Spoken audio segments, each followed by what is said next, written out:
Okay, good morning, everybody.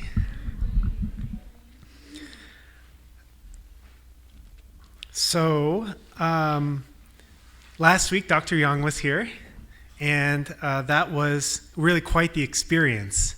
I think for some of you, your first time hearing him speak. I've heard him speak a number of times in the past, so it wasn't as of a surprise to me. But I know that his message and all the messages last week brought out a lot for a lot of different people, a lot of different reactions when I talked to people about what their experience was.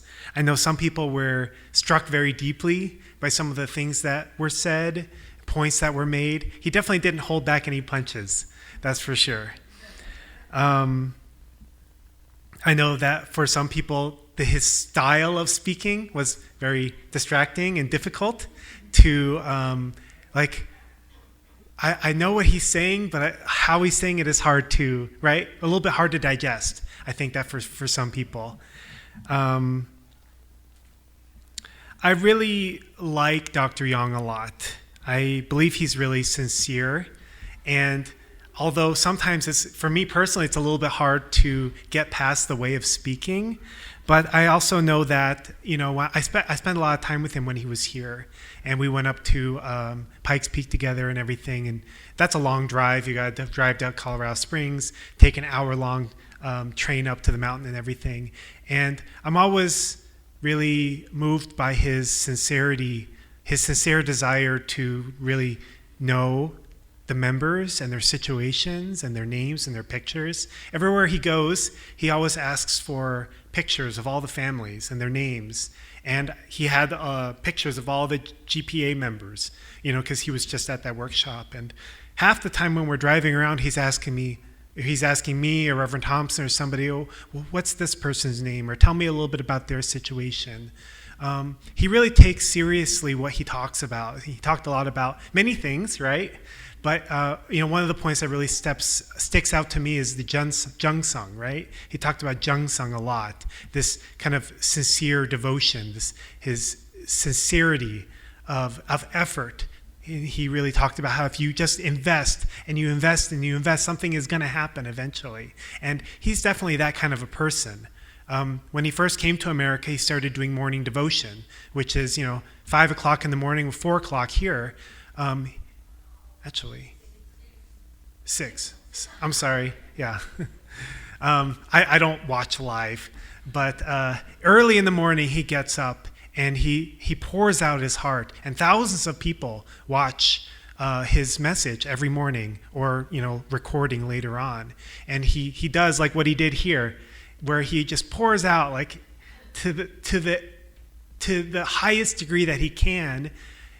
Trying to share God's word and trying to share encouragement and trying to share something that will be inspirational to our members all around the world. And when I think he said he was going to do it for the first 7 years. Well, when he first came, he didn't say he was going to do it for 7 years. He said he was going to do it for like a year, I think, something like that.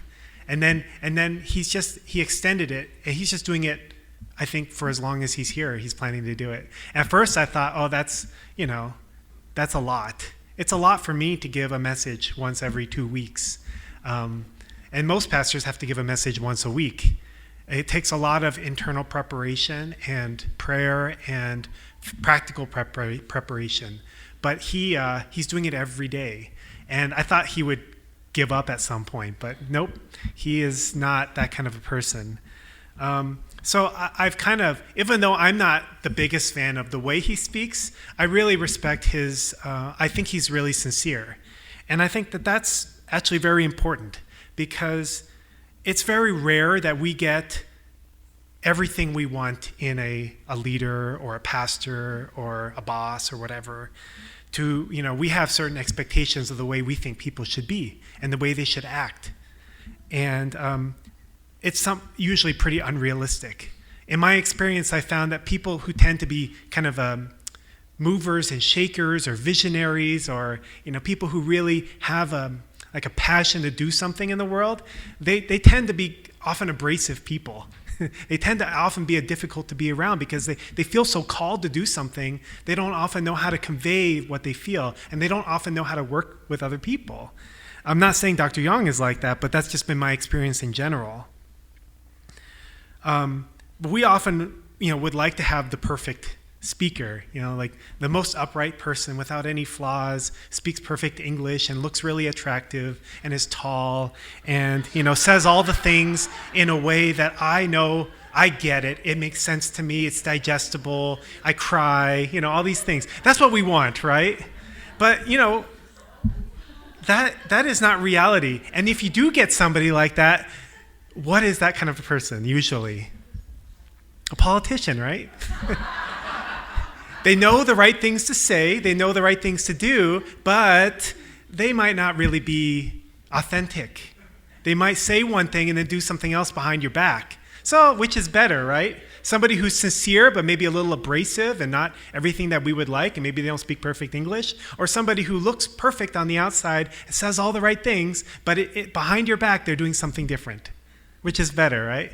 Well, obviously one is better than the other, but sometimes we still want the clean-looking, perfect-looking person, even though our heart knows that that's not always the right thing or the best thing. I would rather have somebody who's sincere and hard to digest than somebody who's smooth but fake. And I know that that's two extremes, and there's some things in the middle. But there's already so much fakeness in the world.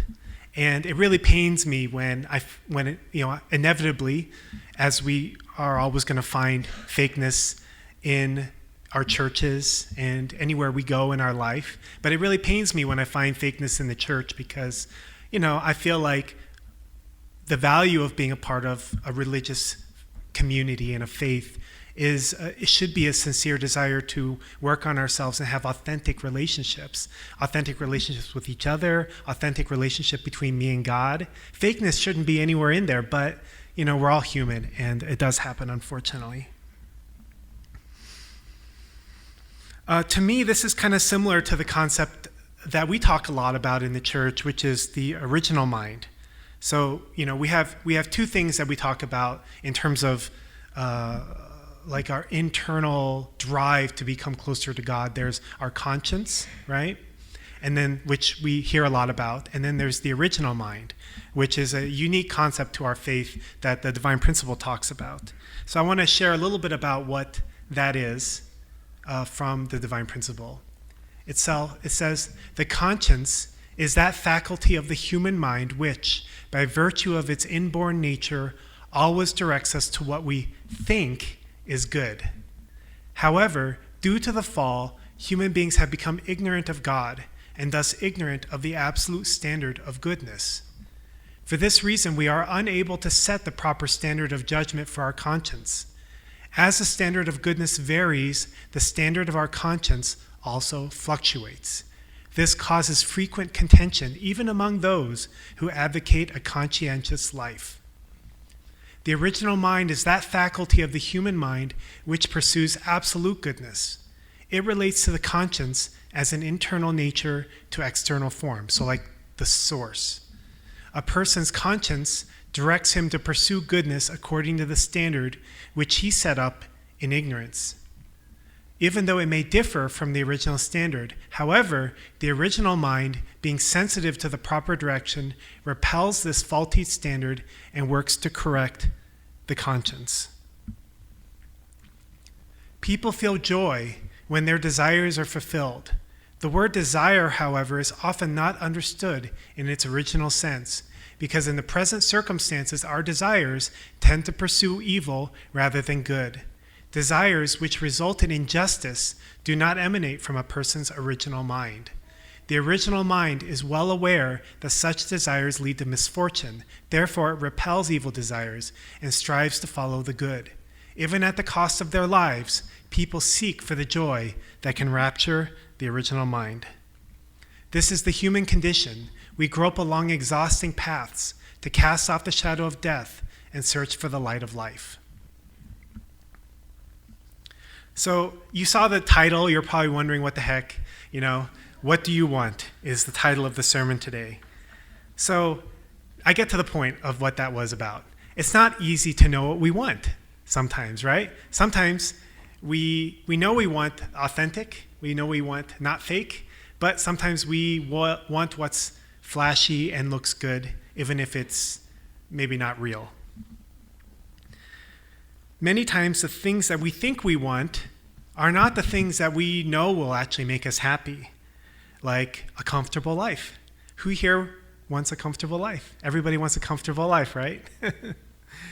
That sounds really nice. Let me know when you find it. I think probably everybody here would appreciate having a little bit more money in their life, right? That's something that we want, not a bad thing. We all like a little bit more freedom in our life, right? The ability to do what we want when we want to. We'd all like some more success in our life, to be able to show the world that I did this and I did that, something that's publicly recognizable. The problem is that a lot of times we seek after these things instead of seeking for higher things that result in those things as a byproduct. And when we seek after those things purely because I want an easy life, I want success, I want money, then unfortunately what tends to happen is that we get those things, or we don't. But one way or the other, we find a deep sense of dissatisfaction. Like, yeah, I spent my life searching after this, and maybe I got it, or maybe I didn't, and then what?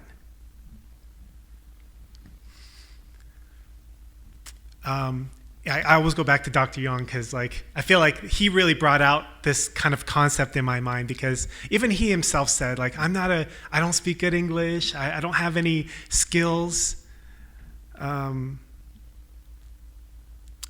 He's just focused on giving God's word as powerfully as possible. But I don't know, there's something about that I really appreciate. Because it's just in my mind, it feels just very authentic and sincere. Some of you may have noticed that I'm all alone today.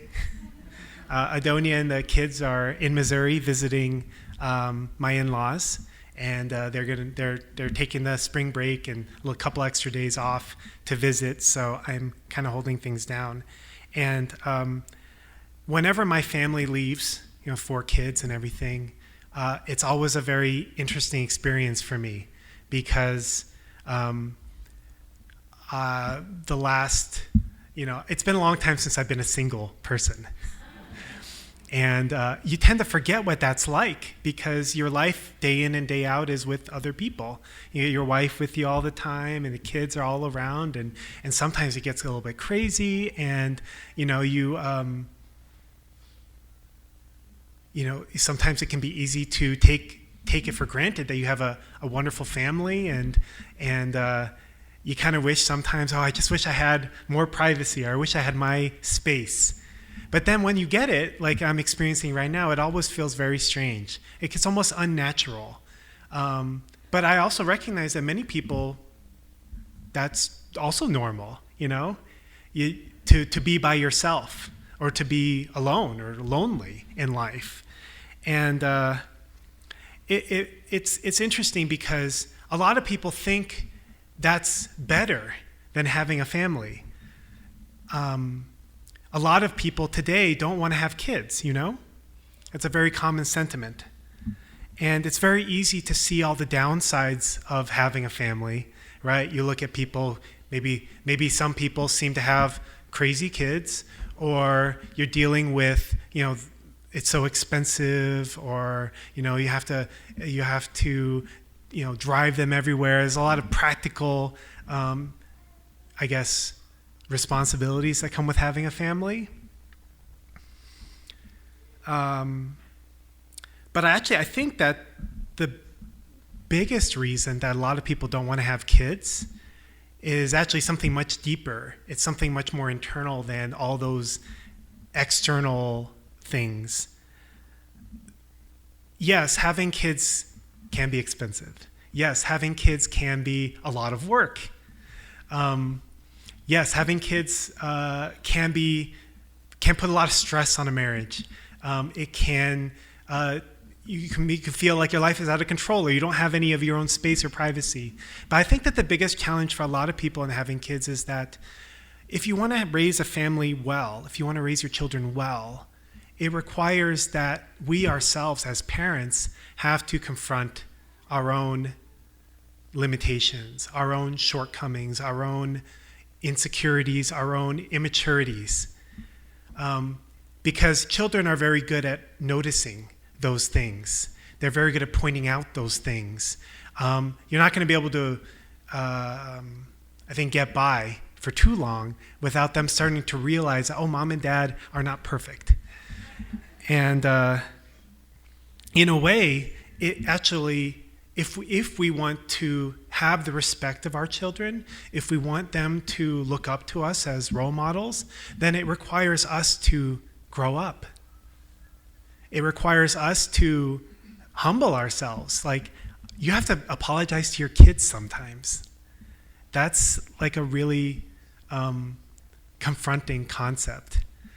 And I know there are parents out there who would die before they apologize to anybody. So it's like not all parents are like this, right? But I think that if we took seriously our role as parents, then that's like an aspect of it, that we're not perfect. And I make mistakes, and I have to apologize for those mistakes. And hey, I didn't have a perfect family. I look like an adult, but I'm still a child in some ways. We can all relate to that, I think. And when you have kids, if you don't realize it now, they will point it out to you in the future. Like, it will become obvious to you. And I think that that's a really confronting thing for a lot of people. Because nobody really likes the idea of force, like putting yourself in a position that's uncomfortable like that. Putting yourself in a position where you're really uncomfortable and you're confronted by your fallen natures and your mistakes and all these things like that. That's not something anybody willingly generally chooses to do. But in a way, when you have kids, it's kind of like you're saying, I'm ready. I'm willing. I'm willing to try my best. I'm willing to put the work in, not just changing the diapers and so on and feeding and stuff, but, growing into my role as a parent as well. That's something we all have to do. Yeah, it's a scary thing. And I think that we've all had experiences of seeing that not all parents are actually willing to do this. So, but also, I think that not having kids is not really a good alternative, because I think over time, we start to realize that something very important and special is missing from our lives. So in the story in the Bible of Cain and Abel in Genesis, I think most of you know this story, but Cain and Abel are asked to give an offering to God, and Abel's offering is accepted and Cain's offering is not accepted, and Cain becomes very angry. In the Bible it says his face is downcast. And God encourages him and says, why are you so angry? Don't you know that if you can overcome? I can't remember exactly what he says. Anyway, if you can't overcome, then sin is couching at your door. But God is encouraging him to overcome his anger. And I'm sure that in the Bible, the story is very short. It's just like a couple paragraphs. But I'm sure that in his heart, Cain actually really wanted to unite with his brother. I'm sure that Cain actually really wanted to love his brother and overcome his anger. But unfortunately, he couldn't do it.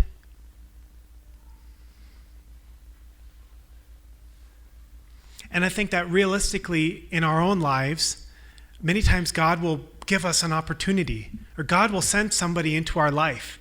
They might not be the perfect person, or they may not be the person we expected, but God will often answer our prayers in ways that we didn't expect or didn't plan on. And it's kind of up to us in our inside of ourselves to decide to many times give into our emotions and our feelings about how we see things in our life and what we want God's presence in our life to look like, or to be open to maybe what God is wanting to do in our lives.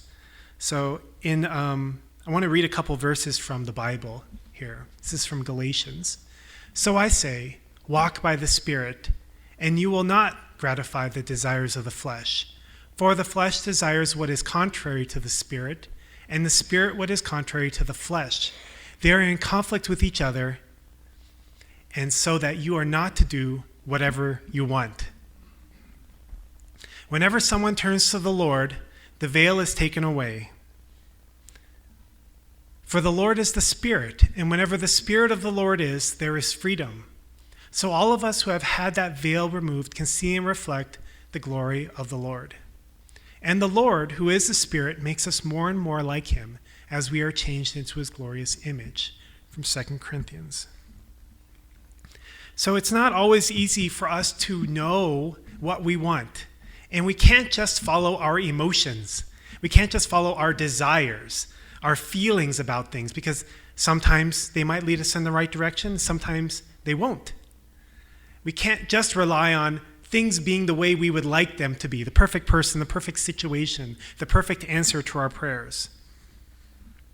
But if we tap into not just our feelings, our emotions, our desires, or even our conscience, but if we work towards tapping into that original mind, that part of us that God gave us that is anchored in God's goodness, even though our consciences can change from person to person, day to day, then eventually we will find ourselves going in the right direction. When we know that we may feel, like going back to the part about having kids, and I'm in no way judging people who don't have kids, but in the spectrum of things, when we look at the idea of confronting myself and the idea of having to raise other human beings, yeah, there can be a lot of reasons to not. But if we also factor in not just pros and cons, but also God's intention and purpose for our lives, and the way he designed us to find fulfillment and to find happiness and joy in our lives, then actually having kids is such an important part of that journey. And there's not a practical excuse to not to do it, if at all possible.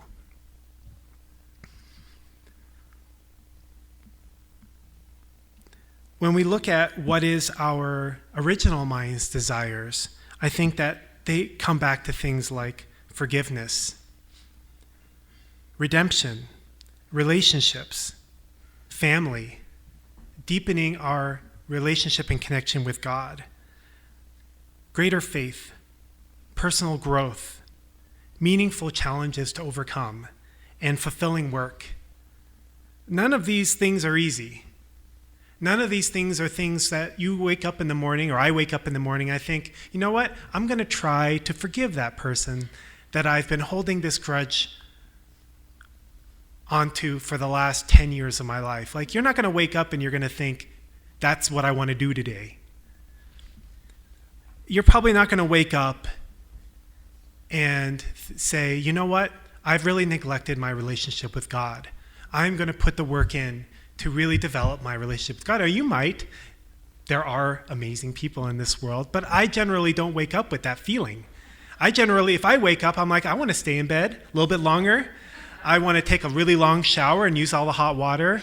I would like to just veg on my phone for a couple hours, It's like we want to do the things that are comfortable to us, that are not confronting, that are not challenging, that don't push our buttons. But I think that the things that our original mind yearns for, the things that our heart of hearts yearns for, are like these things that I talked about. These are not easy, comfortable, fun things to do, but they're the things that if we neglect them, I think we'll feel very burdened over time. But I think that if we embrace them, then eventually we start to feel more freedom, more joy, more fulfillment in our lives. Maybe not right away and not all the time, but in general. I mean, hey, life isn't easy. Whether you take the high road or the low road, you're going to hit challenges, you're going to hit ups and downs. But, if we know that, then it's easier to make the right choice. So we have to ask ourselves, what do I really want? Personally, I feel really grateful when somebody like Dr. Young comes and shakes things up a little bit, you know? This is definitely different than what we're used to. And it's been a while since since we've had somebody like here. But I remember growing up, a lot of Korean ministers talk like that, like really loud and really, strong. And they use this kind of guttural, I don't even know how to replicate this, like guttural kind of noise, like... Yeah, I mean, it's pretty effective in a way, definitely wakes you up. You're not going to fall asleep during that sermon. We have to be careful to, it's important for us to be open to how God may be trying to speak to my heart, to my soul in any given moment. We never know. Yes, it doesn't have to be somebody like Dr. Young, but it could be. It's important for us to not just reject things outright because they don't fit our concepts or what we like. Jesus was not afraid to speak boldly to the people of his time. And even still today, some of the things that he said are difficult for us to digest. Of course, the people at that time, 2,000 years ago, how much harder was it for them to digest at that time? We have to find a way to align ourselves with not just with what we want to do in our life, not just with our own passions and desires, but also what is our God-given purpose? What is the desires of my original mind? And what is the desires that God maybe has for me as a human being, an individual human beings? I made a little, let me see actually. Oh, you can't see that.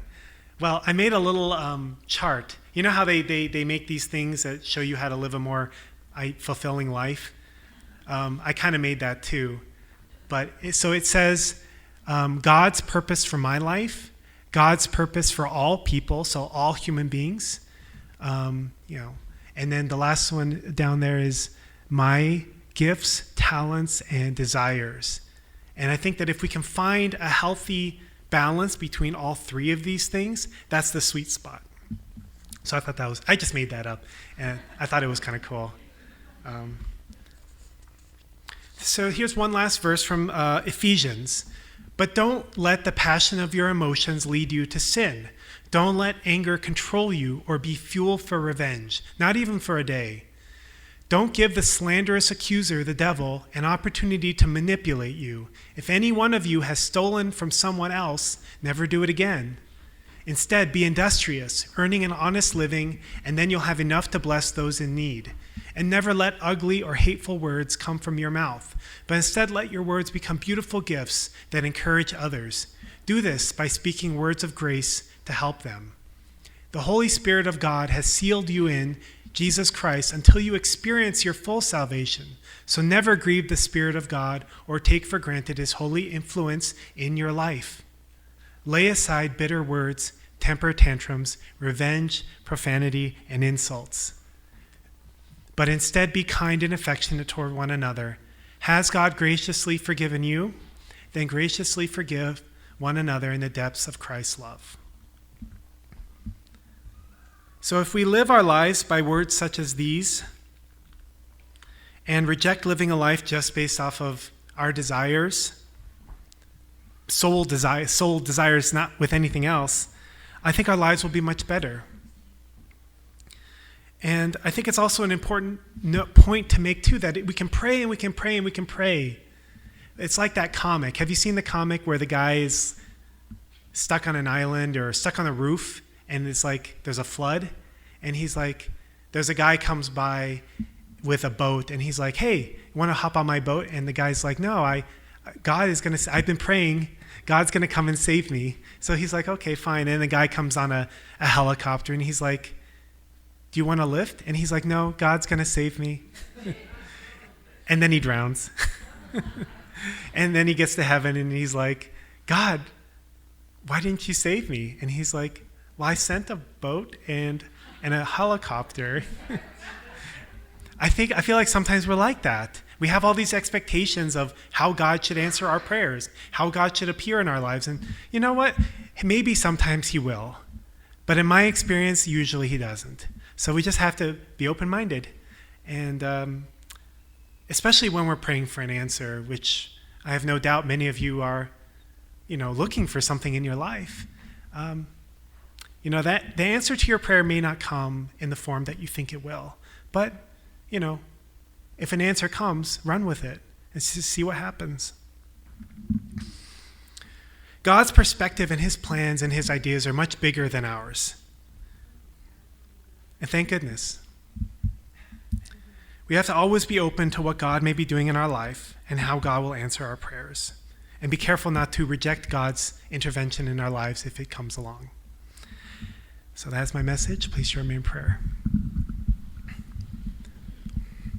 Good morning, dearest Heavenly Parent. We thank you so much for this day where we can all come together at church and rekindle our fire for you. And Heavenly Parent, in our lives, we deal with many challenges and unexpected things. And I pray, Heavenly Parent, as we sang songs earlier today, that we can build that firm foundation for our lives, Heavenly Parent, regardless of what foundation we are coming into this world on. Heavenly Parent, you know our situations, and you also know our sincerity. And I believe every person here sincerely, Heavenly Parent, wouldn't be here if they didn't have a desire to give their lives to you in some way, Heavenly Parent. Young, old, doesn't matter, Heavenly Parent. We are here because we appreciate and we recognize that you have worked in our lives to get us to this moment here, Heavenly Parent. And we don't always know what is in store for us in the future or what life is going to look like, Heavenly Parent. But we know that you are concerned with each and every single one of us. You're interceding and intervening in our lives all the time, Heavenly Parent. Many times we don't see it, or we ignore it, or we run away from it.